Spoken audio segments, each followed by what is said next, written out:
Welcome to my channel mister classes. DDU Gorakhpur university के BEd द्वितीय semester का जो आप लोगों का पेपर कोड 107 है, इसका जो आप लोगों का कल एग्ज़ाम है। तो एग्ज़ाम देने से पहले ये वीडियो आप लोग ज़रूर देख के जाएं, क्योंकि यहाँ से आप लोगों को 10 क्वेश्चन ज़रूर आना है, ठीक है, आपके एग्ज़ाम में यहाँ से। तो चलिए हम लोग शुरुआत कर लेते हैं। वीडियो में आप लोग लास्ट तक बने रहें। चैनल पर अगर आप लोग नए होंगे चैनल को सब्सक्राइब कर लीजिएगा। तो यहाँ पे आप लोग देखेंगे पेपर कोड जो आपका 107 है। मैं आप लोगों को प्रीवियस ईयर क्वेश्चन ही इस वीडियो में कराने वाला हूँ, क्योंकि आप लोगों का पेपर कोड 106 जो था उसमें आप लोग देखे हुए प्रीवियस ईयर क्वेश्चन से 7 से 8 क्वेश्चन आपके एग्जाम में पूछे गए थे। फर्स्ट सेमेस्टर का भी आप लोगों ने एग्जाम दिया है, तो 7 से 8 क्वेश्चन आपके प्रीवियस ईयर एग्जाम से पूछे जा रहे हैं। तो अगर आप लोगों का प्रीवियस ईयर एग्जाम से कम 8-10 क्वेश्चन आ जा रहे हैं, तो आप तो ये क्वेश्चन तो गलती ना करें, ठीक है। तो इसलिए मैं कहना चाहूँगा ये इसको एग्जाम देने से पहले एक बार इसको रिविजन जरूर करके देख के जाएं, ठीक है। तो चलिए हम लोग पेपर कोड 107 के प्रीवियस ईयर क्वेश्चन के बारे में देख लेते हैं। यहाँ पे पहले क्वेश्चन से हम लोग शुरुआत करते हैं और वीडियो में आप लोग लास्ट तक बने रहेंगे, तभी आप लोगों को जो है अच्छा लगेगा। और यहाँ पे जो कुछ क्वेश्चन तो ऐसे पूछे जाएंगे जो आपके सेम टू सेम वही रहने वाले हैं। कुछ क्वेश्चन ऐसे पूछे जाएंगे जो आपकी सांख्यिकी से उससे रिलेटेड आपका जो है अंक बदला रहेगा, लेकिन आपका उसी वे में आपका जो है क्वेश्चन पूछा जाएगा, ठीक है। यहाँ पे चलिए हम लोग पहले क्वेश्चन से शुरुआत कर लेते हैं। पहला क्वेश्चन जो दिया गया है यहाँ पे देख सकते हैं कि बुद्धि लब्धि अवधारणा के जो प्रथम प्रतिपादक कौन है। तो कौन है? JV Guilford, Alfred Binet, JS Bruner यानी विलियम स्टर्न है। ऑप्शन नंबर डी है इसका करेक्ट हो जाएगा। 1912 में जो है बुद्धि लब्धि अवधारणा की प्रतिपादक विलियम स्टर्न ने किया था। अगले क्वेश्चन की बात करें, क्वेश्चन नंबर आपका 2 देख लेते हैं कि निम्न में से विचलनशीलता के माप के रूप में कौन सही नहीं है। तो विचलनशीलता का जो माप सबसे पहले कौन कितने हैं, तो 4 आपके कौन कौन, एक प्रसार है, ठीक है, प्रसार है। उसके बाद आपका मध्यमान विचलन है, जो मध्यमान विचलन है। उसके बाद ये देख सकते हैं, फिर उसके बाद आपका चतुर्थ विचलन है और मानक विचलन है। ये आपके 4 हैं विचलन के, ठीक है। कह रहा है कि कौन नहीं है, तो ये प्रसार मैंने यहाँ पे लिखा है, ये भी प्रसार भी है। नमूना चयन त्रुटि नहीं है, तो इसमें से आपका कोई भी ऑप्शन दे सकता है। तो ये आप लोग चारों जो है जो विचलनशीलता के माप को आप लोग याद रखिए, और विचलनशीलता के माप से आपका क्वेश्चन आना तय है। अगले क्वेश्चन की बात करें, अव्यवस्थित जो आंकड़ा दिया गया है इतना देख सकते हैं, इसका बहुलक, तो बहुलक से एक क्वेश्चन आना तय है। आप लोगों को 1 से 2 क्वेश्चन पूछा जा सकता है, ठीक है, पूछा जाएगा जरूर। आंकड़ा सिर्फ इसका अलग रहेगा। और यहाँ पे देख सकते हैं इसमें जो बहुलक कैसे ज्ञात करते हैं, तो बहुलक जो सबसे ज़्यादा बार आती है वही आपका बहुलक होता है। तो सबसे ज़्यादा बार आपका 6 आया है, 6, ठीक है, 6 3 बार आया, तो इसलिए आपका जो बहुलक हो जाएगा ऑप्शन नंबर बी इसका जो है करेक्ट हो जाएगा। अगले क्वेश्चन की बात करते हैं, क्वेश्चन नंबर आपका 4 देख लेते हैं। 4 नंबर दिया है, कितनी बुद्धि लब्धि वाले को जड़ बुद्धि कहा जाता है। तो जो आपका IQ लेवल है, जो आपका कितनी बुद्धि लब्धि वाले को जड़ बुद्धि कहा जाता है, आपका 0 से 25 बुद्धि लब्धि वाले को, ठीक है। तो यहाँ पे बुद्धि लब्धि के जितने क्वेश्चन बन सकते हैं उसको आप लोग याद कर लिए। जैसे अगर पूछ जाए ये तो जड़ बुद्धि के लिए हो गया, जड़ बुद्धि के लिए कितना हो गया, जड़ बुद्धि के लिए आपका 0 से 25 हो गया। लेकिन वही प्रतिभाशाली के लिए पूछा जाए कि प्रतिभाशाली की जो IQ लेवल कितना होता है, तो 140 कह सकते हैं या 140 से अधिक, ठीक है, प्रतिभाशाली बालक के लिए। अगले क्वेश्चन के अगला क्वेश्चन आपका बन सकता है जो आपका सामान्य। तो सामान्य कितना होता है, अगर सामान्य पूछा जाए तो 90 से 109 तक होता है, ठीक है। उसके बाद अगर पूछा जाए मंद, तो मंद कितना होता है, 80 से लेकर 89 तक होता है। इसको नोट कर लीजिए, 80 से 89 तक जो है आपका मंद, और 140 या 140 से अधिक प्रतिभाशाली, और 90 से 190 ये आपका सामान्य है। उसके बाद और क्या बन सकता है, आपका जड़ बुद्धि हो गया। फिर उसके बाद मूड बुद्धि, ठीक है, तो ये कितना मूड बुद्धि कितना है, 60 से लेकर 69 तक है। तो ये इसमें से आपका एक क्वेश्चन जरूर आएगा। अगले क्वेश्चन की बात की जाए, क्वेश्चन नंबर आपका 5 नंबर हम लोग देख लेते हैं। क्वेश्चन नंबर 5 है कि अव्यवस्थित प्राप्तांक जो दिया गया है यहाँ पे, इसका मध्यांक ज्ञात करना है। तो मध्यांक क्या होता है, आपका मध्यांक आपका माध्यिका होती है, ठीक है, इसको बोलते क्या बोलते हैं, मीडियन। तो इसका मध्यांक क्या होगा, तो सबसे पहले मध्यांक निकालने के लिए, तो मध्यांक से एक क्वेश्चन आना तय है, तो सबसे पहले मध्यांक निकालने के लिए क्या करते हैं, आरोही क्रम में लिखते हैं, तो यानी छोटे से बड़ा के रूप में। तो यहाँ पे सबसे पहले छोटी संख्या लिखिए 8 है, फिर उससे बड़ी आपकी 9 है, 9 से बड़ी आपकी 10 है, आरोही क्रम में इसको सजा रहे हैं हम लोग। तो 10 के बाद आप लोग का 11 2 बार है, तो 11 2 बार लिखेंगे, फिर उसके बाद आपका 12 है, ठीक है। तो इसको आप लोग इधर से आप लोग पहले इसको काट दीजिए, फिर लास्ट में कट गया बराबर हो गया, फिर इसको काट के इसको काट दीजिए बराबर हो गया। तो यहाँ पे जब 2 संख्या है इसको जोड़ देंगे, तो 11 10 21 हो जाएगा, और 2 संख्या आ जाएगी तो उसमें 2 से भाग देंगे, कितना आ जाएगा, 10.5 आपकी जो है मध्यांक आ जाएगा, ठीक है। और अगर एक यही संख्या बचती तो वही आपका जो है मध्यांक रहता। तो चलिए ये क्वेश्चन हो गया। अगले क्वेश्चन की बात करते हैं, क्वेश्चन नंबर हम लोग 6 देख लेते हैं। दिया कि निम्नलिखित में से कौन केंद्रीय प्रवृत्ति का जो विश्वसनीय माप है।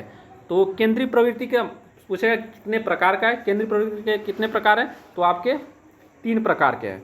तो केंद्रीय प्रवृत्ति के जो 3 प्रकार है कौन कौन से हैं, मध्यमान है, मध्यांक है, बहुलक है, यही आपका तीनों प्रकार है। ठीक है, इसमें पूछा है कि केंद्रीय प्रवृत्ति का जो है विश्वसनीय माप कौन है, तो सबसे विश्वसनीय माप आपका मध्यमान होता है, यानी औसत कह सकते हैं, या समांतर माध्य इसी को बोला जाता है, या कह सकते हैं मीन। ठीक है, कुछ भी आपका एग्जाम में देकर पूछ सकता है। अगले क्वेश्चन की बात करें, क्वेश्चन नंबर 7 हम लोग देख लेते हैं। निम्नलिखित में से कौन विचलन का विश्वसनीय माप कहा जाता है, तो विचलन का जो है विश्वसनीय माप आपका प्रमाणिक विचलन कहा जाता है। जो मैंने आप लोगों को विचलन का जो है 4 बताया था, प्रमाणिक विचलन, और उसके बाद आपका चतुर्थ विचलन और मध्य विचलन और प्रसार, यही आपके 4 होते हैं। ठीक है, अब यहाँ पे विश्वसनीय पूछा तो विश्वसनीय आपका प्रमाणिक विचलन होता है, ऑप्शन नंबर ए सही होगा। अब यहाँ से 3 क्वेश्चन बन सकते हैं, यहाँ से क्वेश्चन नंबर 8 से 3 क्वेश्चन आपके एग्जाम में पूछा जा सकता है कि जब यक्स में मैंने वृद्धि किया तो वाई में भी वृद्धि हो गया, जब मैंने यक्स में वृद्धि किया तो वाई में भी वृद्धि हो गया, जब मैंने यक्स में वृद्धि किया, दोबारा मैं समझा दे रहा हूँ। ठीक है, जब मैंने यक्स में जो है वृद्धि किया तो वाई में भी वृद्धि हो गया, जब मैंने यक्स में घटाया तो वाई में भी घट गया। तो वही बोला है कि यक्स में वृद्धि करने पर वाई में वृद्धि होती है और यक्स में कमी करने पर वाई में कमी होती है। तो यह कैसा सहसंबंध है, तो ये आपका धनात्मक संबंध है। ठीक है, अब बात करते हैं और क्या क्वेश्चन पूछ सकता है। तो अब आप लोगों का क्वेश्चन ये बन सकता है कि जब मैंने यक्स में जो है वृद्धि किया तो वाई में घट गया, और यक्स में मैंने घटाया तो वाई में बढ़ गया, तो ये आपका ऋणात्मक सहसंबंध है। ठीक है, अब शून्य सहसंबंध देख लेते हैं। एक क्वेश्चन और बन सकता है कि जब मैंने यक्स में वृद्धि किया तो वाई में कोई परिवर्तन नहीं हुआ, और यक्स में मैंने कमी किया तो वाई में भी कोई परिवर्तन नहीं हुआ, तो ये आपका शून्य सहसंबंध है। तो यहाँ से आपके एक क्वेश्चन आपका पूछा जाएगा। अगले क्वेश्चन की बात करें, क्वेश्चन नंबर आपका अगला है कि सहसंबंध गुणांक ज्ञात करने की कोटि विधि प्रतिपादन किसने किया, तो ये आपका स्पीयरमैन ने किया था। अगला क्वेश्चन है कि निम्नलिखित में से कौन वस्तुनिष्ठ परीक्षण का दोष है, तो वस्तुनिष्ठ परीक्षण का दोष क्या होता है, आपका उत्तर का अनुमान जो है, उत्तर का अनुमान लगाने की संभावना है। यानी जो मैंने ये क्वेश्चन आप लोगों का ये वस्तुनिष्ठ प्रश्न है, जो इसमें मैं अंदाजे, यानी आप लोग अंदाजे भी लगाएंगे तो ये सही हो सकता है। ठीक है, तो यही इसका दोष है, यानी ऑप्शन नंबर सी है जो करेक्ट होगा। अगला क्वेश्चन है क्वेश्चन नंबर 11 देख लेते हैं कि वस्तुनिष्ठ परीक्षण में निम्न में से कौन सी विशेषता होना आवश्यक है, तो वस्तुनिष्ठ परीक्षण में आपकी वस्तुनिष्ठता तो होना आवश्यक है, विश्वसनीयता भी होना आवश्यक है, वैधता, यानी तीनों आपका रहना चाहिए। तो ऑप्शन नंबर डी आपका करेक्ट हो जाएगा। क्वेश्चन नंबर अगले की बात की जाए 12 नंबर, जब कोई परीक्षण वही मापता है जिसके लिए उसका निर्माण किया गया है, यानी अगर आप लोगों का जो है भार अगर आप लोगों को मापना है तो भार कैसे मापेंगे, आप किलोग्राम से ही नाप, अगर आप लोगों को दूरी मापना है तो मीटर से मापेंगे, जबकि दूरी ऐसा तो नहीं है कि दूरी आप लोग किलोमीटर से मापेंगे। ठीक है, ऐसा तो नहीं है आपका कि किलोग्राम से मापेंगे। तो वही है कि जो जिसके लिए बना है वही मापेगा, तो ये आपका क्या कहलाता है, वैधता कहलाता है। ऑप्शन नंबर बी करेक्ट हो जाएगा। क्वेश्चन नंबर आपका अगला 13 देख लेते हैं कि निम्नलिखित में से कौन ज्ञानात्मक क्षेत्र के उद्देश्य से संबंधित नहीं है, तो ज्ञानात्मक क्षेत्र के उद्देश्य से संबंधित नहीं है आपका, ये तीनों आपका ज्ञान अनुप्रयोग विश्लेषण संबंधित है, चारित्रीकरण नहीं संबंधित है, इसलिए correct answer option number D हो जाएगा। अगला क्वेश्चन है कि निम्नलिखित में से कौन निबंधात्मक परीक्षण की जो है विशेषता नहीं है, तो निबंधात्मक परीक्षण की जो विशेषता क्या नहीं है, तो वहाँ पे वस्तुनिष्ठ परीक्षण की बात हो रही थी, यहाँ पे आपका निबंध वाले क्वेश्चन की बात हो रही है। तो उत्तरों का अनुमान लगाना संभव नहीं है, सही बात है, ये आप लोग उत्तर जो है आप लोग इसमें अनुमान से नहीं लगा सकते, इसमें आप लोगों को लिखना पड़ेगा। ठीक है, और प्रश्नों का निर्माण करना आसान है, ये भी आपका सही है, प्रश्नों का निर्माण आसानी से किया जा सकता है। और अंकन में वस्तुनिष्ठता, तो यही सही है आपका, यही नहीं होता है, अंकों का जो है वस्तुनिष्ठता इसमें सही नहीं हो पाता है। ठीक है, और डी दिया कि परीक्षार्थी का विचार अभिव्यक्त करने की इसमें स्वतंत्रता फुल होती है, और इसका जो करेक्ट आंसर हो जाएगा, नहीं पूछा तो ऑप्शन नंबर सी सही हो जाएगा। अगले क्वेश्चन की बात की जाए, जो क्वेश्चन नंबर 15 जो आंकड़ा दिया गया यहाँ पे, इसके लिए मध्यमान, मध्यांक, बहुलक तीनों निकालना है। तो सबसे पहले मध्यमान क्या होगा, सभी को जोड़ देंगे, उससे में जो इतनी संख्या है उससे भाग दे देंगे। ठीक है, तो सभी को जोड़ेंगे तो आपका कितना आएगा, 63 आएगा। ठीक है, और उसके बाद 7 आपके दिए गए हैं तो 7 से भाग देंगे, 7 9 63 आपका 9 जो है मध्यमान आ जाएगा, यानी औसत आ जाएगा। औसत आप लोगों को निकालना आता जरूर होगा। और यहाँ पे देखेंगे मध्यांक, मध्यांक कैसे निकलेगा आपका, सबसे पहले हम लोग क्या लिखेंगे, आरोही क्रम में लिखेंगे। तो यहाँ पे देख सकते हैं ये आरोही क्रम में लिखा ही हुआ है। तो यहाँ पे देखेंगे 3 को काटेंगे, इधर 17 को काटेंगे, फिर उसके बाद 7 को काटेंगे इधर, फिर 10 को काटेंगे, फिर इधर 8 को काटेंगे, फिर इधर 9 को काटेंगे। तो यहाँ पे आपका 9 बच जा रहा है। तो यही आपका क्या हो गया, मध्यांक हो गया, यानी माध्यिका हो गई। अब बात करते हैं 9 ये निकल गया। अब बहुलक निकालते हैं। तो जो सबसे ज़्यादा बार आएगा वही आपका बहुलक है। तो 9 देख सकते हैं कि 2 बार आएगा, और कोई संख्या 2 या 2 से अधिक बार नहीं आई, तो इसका भी बहुलक आपका 9 ही हो जाएगा, यानी ऑप्शन नंबर ए करेक्ट हो जाएगा। तो आपका समझ लीजिए, एक क्वेश्चन आपका मध्यमान से पूछेगा, एक क्वेश्चन आपका मध्यांक से पूछेगा, एक क्वेश्चन आपका बहुलक से पूछेगा। 3 क्वेश्चन आपका यही है, ठीक है। 3 क्वेश्चन आपका पूछना जरूरी है, पूछेगा ही। यहाँ पे देख सकते हैं अगला क्वेश्चन, किस उपागम में संख्याओं का उपयोग होता है। तो किस उपागम में संख्याओं का उपयोग होता है, आपका सांख्यिकी में। अगला क्वेश्चन है 17 नंबर कि उच्चतम प्राप्तांक एवं निम्नतम प्राप्तांक के बीच का अंतर होता है, यानी सबसे बड़ी संख्या आंकड़ा दिया हुआ है, कोई भी आंकड़ा दे दिया तो सबसे बड़ी संख्या उसमें से निकालेंगे और सबसे छोटी उसको घटा देंगे, छोटी वाली संख्या को। तो क्या निकल के आता है, रेंज निकल के आता है। यहाँ से भी आपका एक क्वेश्चन आना तय है, ठीक है। तो अगले क्वेश्चन की बात करें कि बुद्धि लब्धि जो है परिकलन, जो आपका बुद्धि लब्धि IQ के परिकलन का सूत्र है। तो क्या सूत्र है, मैंने बताया था। आपका सूत्र हो जाएगा मानसिक आयु बटा वास्तविक आयु गुणे 100। क्या हो जाएगा, इसको आप लोग याद कर लीजिए, मैंने कई बार इसको बता चुका हूँ। और यहाँ पे देखो मानसिक आयु बटा वास्तविक आयु गुणे 100। इंग्लिश में बात की जाए तो यहाँ पे आपका हो जाएगा MA बटा CA गुणे 100। ऑप्शन नंबर बी करेक्ट हो जाएगा। अगले क्वेश्चन की बात की जाए, क्वेश्चन नंबर आपका अगला है कि मूल्यांकन की प्रक्रिया है। तो मूल्यांकन की प्रक्रिया आपका गुणात्मक तथा परिमाणात्मक दोनों होती है। ऑप्शन नंबर सी इसका करेक्ट हो जाएगा। अगला है 20 नंबर कि निर्माणात्मक मूल्यांकन का उद्देश्य है तो छात्रों की प्रगति का पता लगाना, ठीक है। ऑप्शन नंबर सी करेक्ट हो जाएगा। अब यहाँ से जो आपको मैंने सूत्र ये बताया, इसमें से यहाँ से आपका एक क्वेश्चन बन सकता है। क्या क्वेश्चन बन सकता है कि आपका दे देगा कि मानसिक आयु आपका दे देगा कितना है, मान लीजिए कि 5 है, ठीक है। और वास्तविक आयु दे दिया 10 है, तो बोल देगा कि IQ निकाल कर बताइए। तो मैंने क्या बताया था, मानसिक आयु ऊपर रखेंगे 5 और नीचे आपका क्या रखेंगे, वास्तविक आयु और गुणे 100, ठीक है। तो 100 आपका 10 से 10 0 से 0 1 कट जाएगा, यहाँ पे ऊपर जो है 10 बचेगा, तो 10 बचे 50 आपका IQ निकल कर आ जाएगा, ठीक है। इस प्रकार आपके जो है इस क्वेश्चन को हल करेंगे, और इस टाइप से क्वेश्चन आप लोगों का एग्जाम में एक पूछा ही जाएगा बुद्धि लब्धि निकालने के लिए। अगले क्वेश्चन की बात करें, मापन के कितने स्तर हैं। मापन से भी आपका एक क्वेश्चन तय है। मापन से पिछले साल कम से कम 3-4 क्वेश्चन आए थे। तो मापन के स्तर के बारे में आप लोग जान लीजिए। मापन के स्तर 4 हैं, ठीक है। अब चारों स्तर में आप देख सकते हैं कि कौन कौन है। नामित मापन है, क्रमित मापन है, अंतरित मापन है, अनुपातिक मापन है। ये मापन आप लोग याद रख लीजिए। अगला क्वेश्चन देख लेते हैं, भार कौन सा चर है। तो भार एक आपका सतत चर है। ऑप्शन नंबर ए है जो आपका करेक्ट हो जाएगा। अगले क्वेश्चन की बात की जाए कि विद्यार्थियों को उनके लिंग भेद के आधार पर अगर 2 वर्गों में बांटते हैं तो किस प्रकार का मापन कहलाता है। तो यह आपका नामित मापन कहलाएगा। कैसा मापन कहलाएगा, नामित मापन। इसको आप लोग ध्यान रखिएगा, ये आपके एग्जाम में आ सकता है।